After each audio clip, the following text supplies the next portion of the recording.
Яхин Кейзет. Ислам ағарту порталы ұсынады. Біздің қазақтардың мақтанатын секілді. Біз Қабанбайдан тарағанбыз. Қабанбайсың ба сен? Қабанбайдай батырсың ба сен? Жоқ, онда тек біліп жүр. Мақтанба. Біз Қабанбайдан тарайтындығында тек біліп жүр. Біз Төле биден тарағанбыз, жаныспыз. Қайтейін? Төле би секілді данаң бар ма? Төле би секілді халықтың қамын жеп жүрген адамың бар ма? Мақтану үшін не керек? Соған лайықты бола білу керек. Яғни мынандай ұғым шықпайды. Пайғамбар саллаллаху алейхи вассалам араптан шыққанда араптың бәрі тақуа.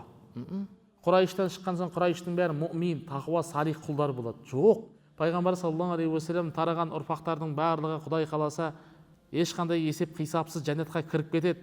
Одан тараған ұрпақтың бәрі керемет болады деген нәрсе тағы да жоқ.